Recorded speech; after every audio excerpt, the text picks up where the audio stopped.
What is up, YouTube? Welcome to my channel.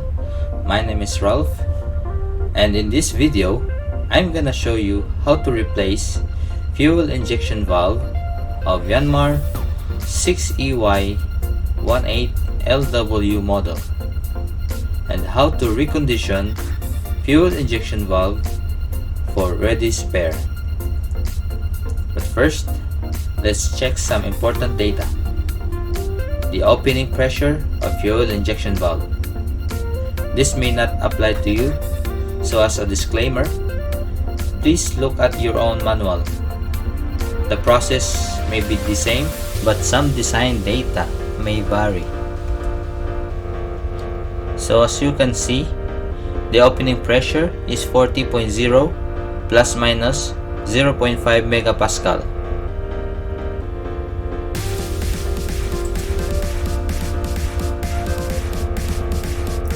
This is my first time working with this model, so please let me know in the comment section below what you think about the process so I can improve more, and perhaps share some knowledge with other viewers.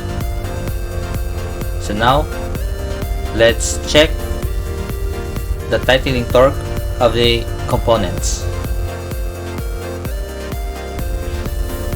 Take note of the torque of every component and record it.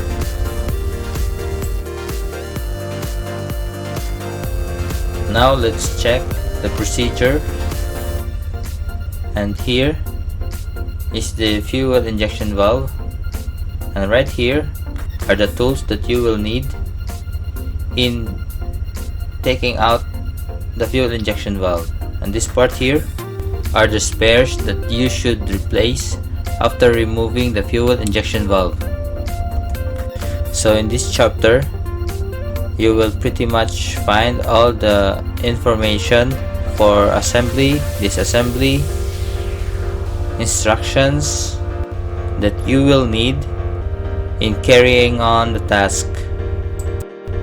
Before we proceed, please like, share, subscribe, and hit that notification bell for updates.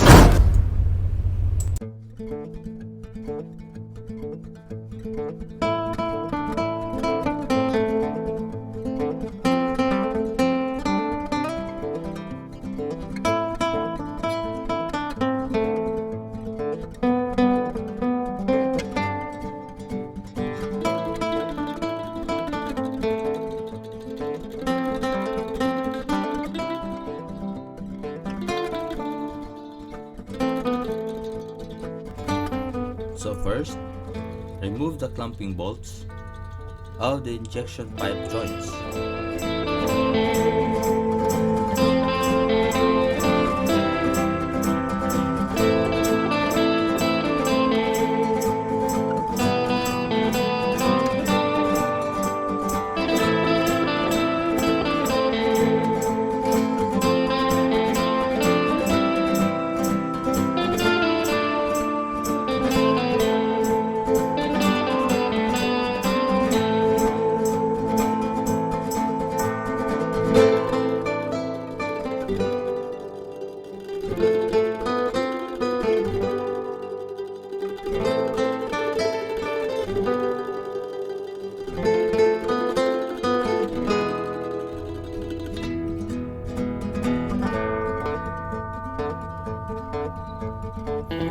This one right here is the high pressure pipe. Next, loosen the cap nut of the fuel injection pipe.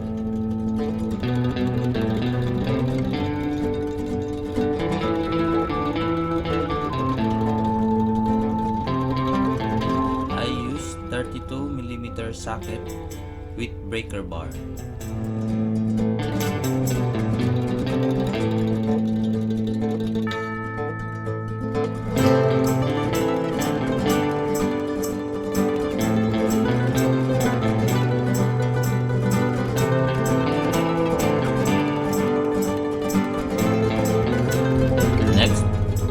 Remove the fuel injection valve tightening nut. Use 17mm socket wrench.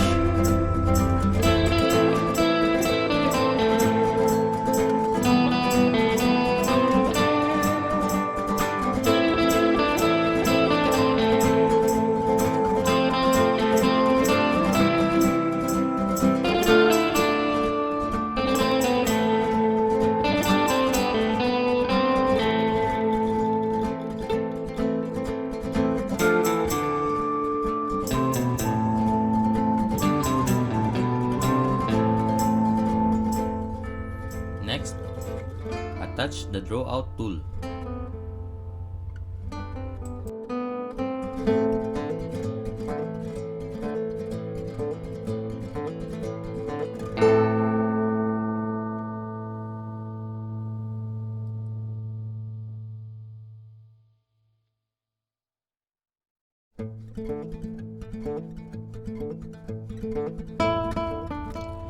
Screw in the nut and draw out the fuel injection valve.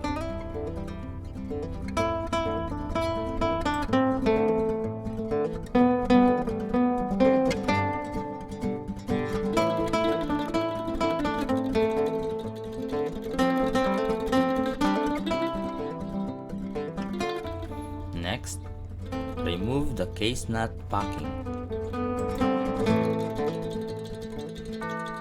And that's it! You now successfully remove the fuel injection valve of one cylinder. Now, repeat the process to the remaining fuel injection valve.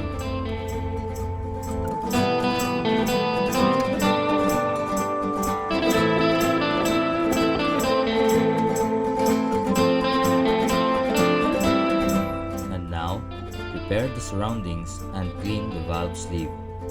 Visual check the components before installing new valve.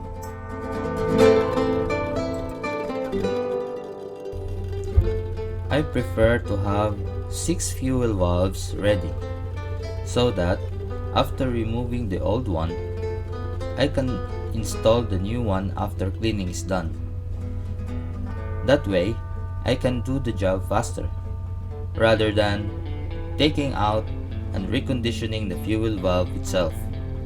It will take a lot of time from disassembly, cleaning of parts, assembly, and calibration.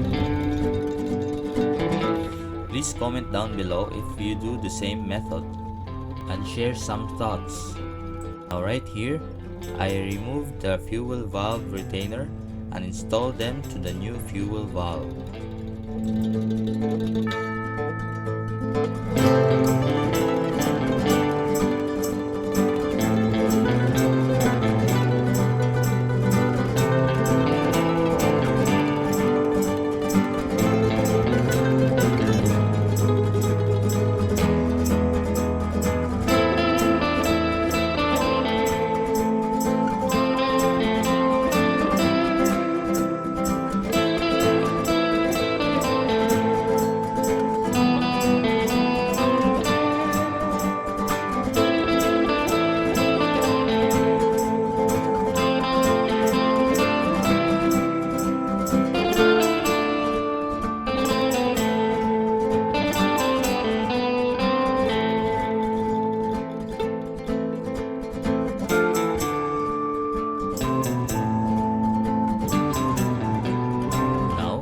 Before installing the new fuel valve, install first the packing, flat surface down.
Here, partially tighten the retainer bolt and loosen it once.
After tightening the cap nut, tighten the retainer bolts to its specified tightening torque.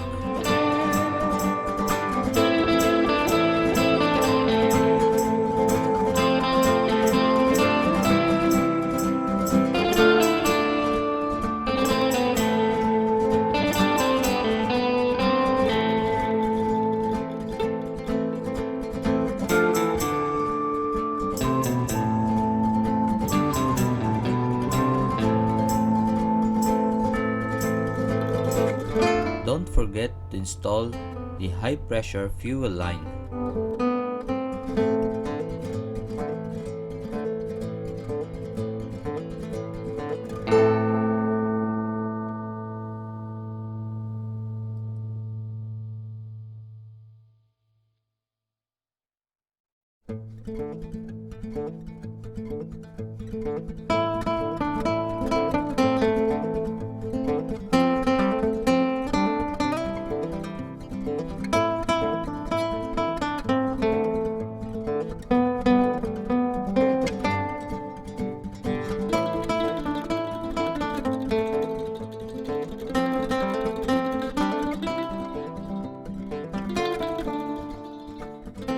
In installing the clamping joint bolts, make sure to tighten them evenly.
Installing all the fuel injection valves, let's test run the engine and see its performance.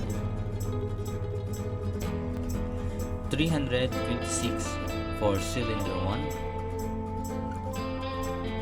317 cylinder 2, 315 cylinder 3, 321 cylinder 4,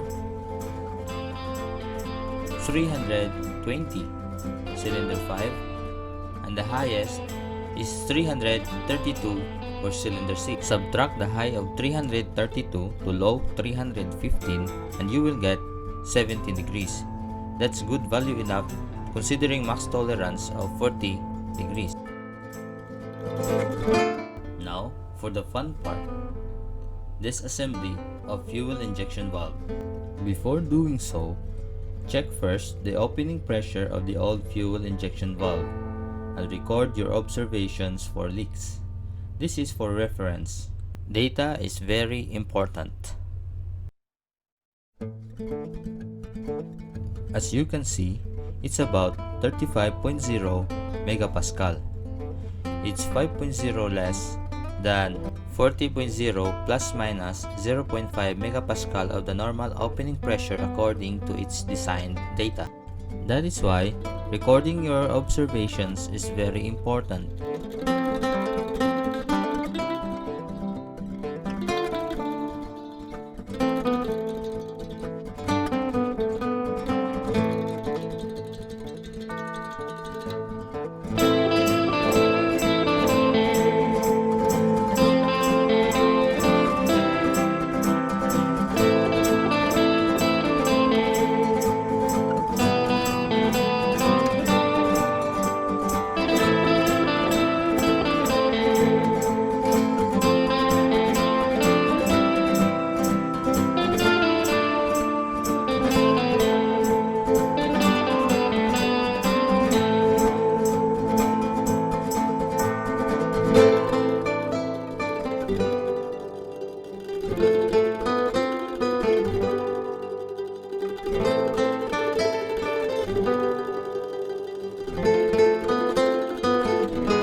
Be very careful not to lose the parallel pins. They are very small, and if you lose them, it will be very hard to find. There are 2 parallel pins for fuel nozzle and another 2 for spacer.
Cleaning the parts, make sure that you do not lose the parallel pins.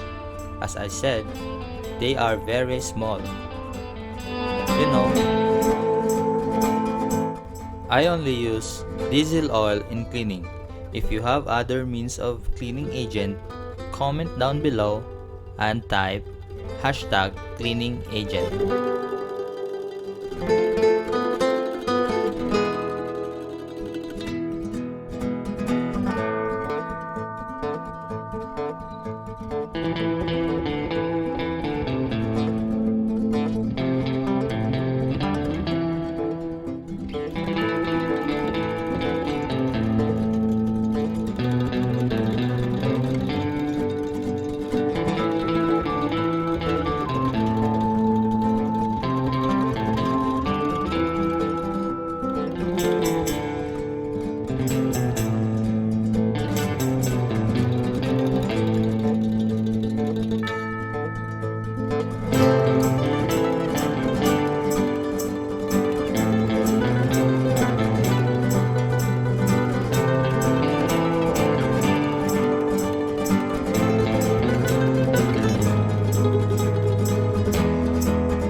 Be very careful in using compressed air in cleaning. You may blow away the small parts, and I'm sure it will give you a lot of headache. It never happened to me, but as a precaution to the viewers, please be very careful.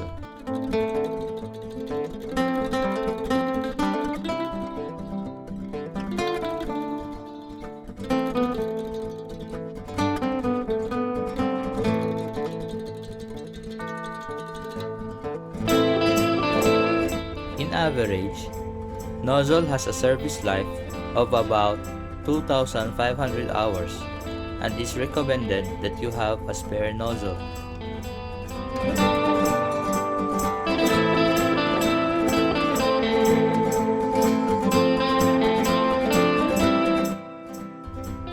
Now after cleaning, let's go and assemble all the parts. First, check the setting for any damage or any scratch from the surface. If it's a minor scratch, you can use a metal polish to remove the scratch. But if it's a serious damage, replace the part.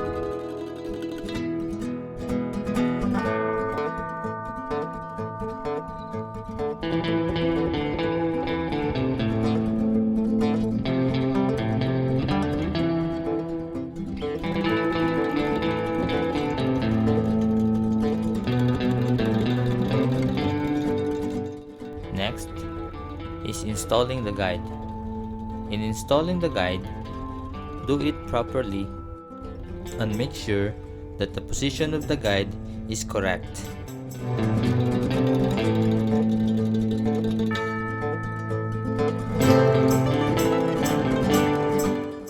Next is to install the retainer spring.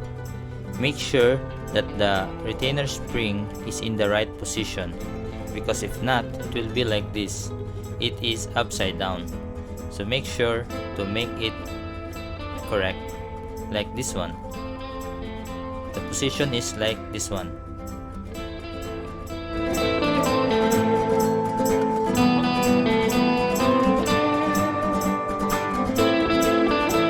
So right here you will see that it's in the proper position. So that's good enough.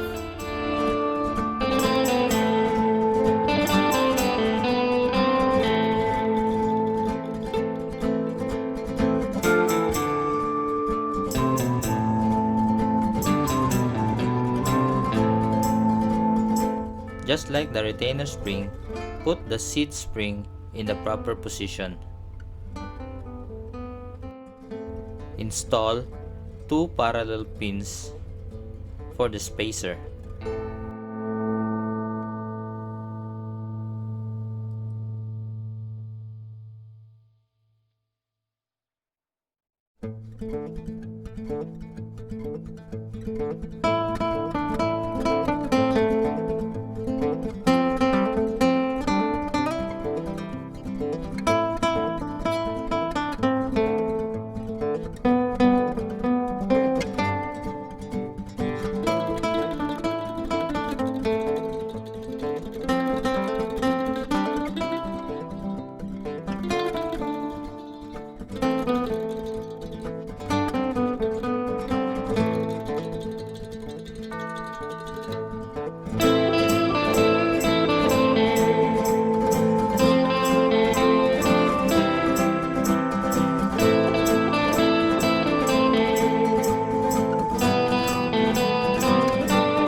After assembly, let's calibrate the fuel injection valve to its desired opening pressure.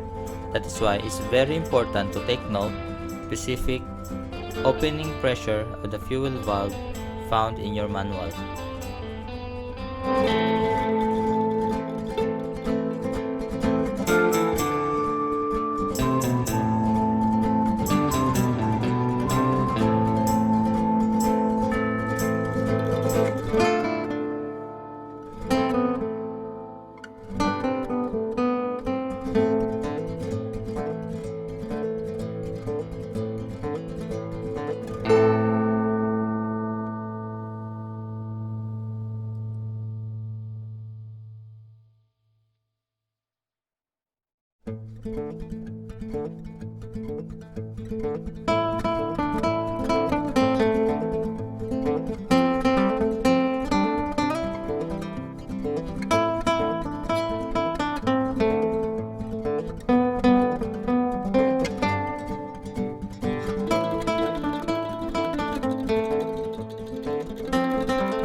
In adjusting the pressure, if you are going to increase the pressure, tighten the tightening nut in the clockwise rotation. And if you want to decrease the pressure, rotate the fuel pressure adjusting nut to the counterclockwise rotation.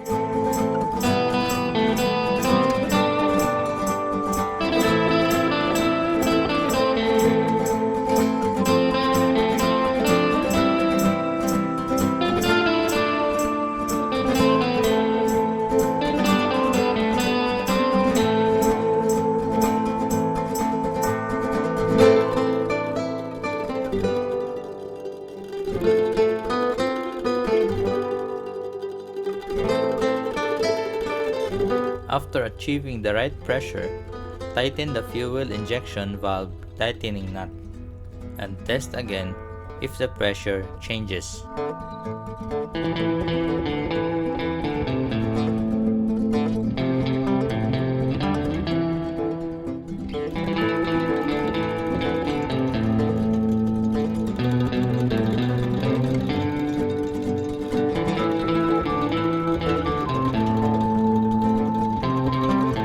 Final tightening of both nuts, and then test again.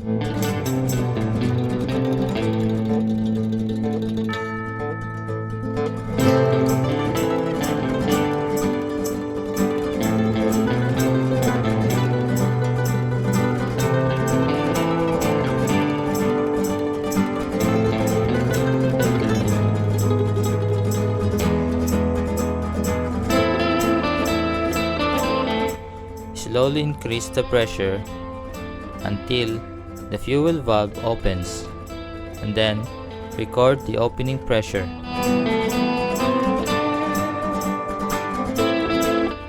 And lastly, check the spray pattern and check for any leaks.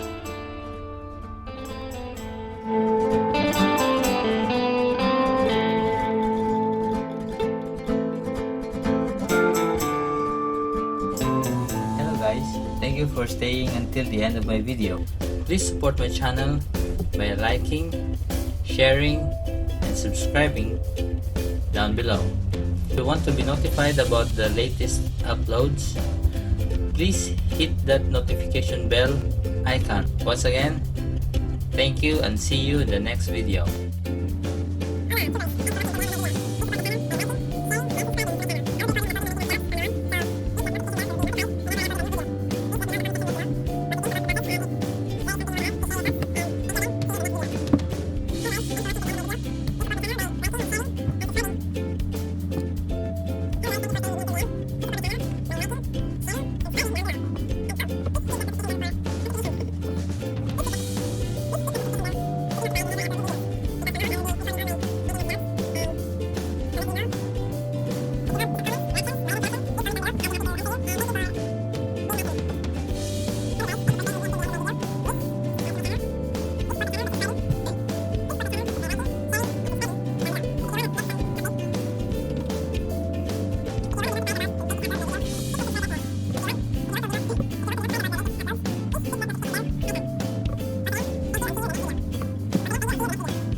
Awesome.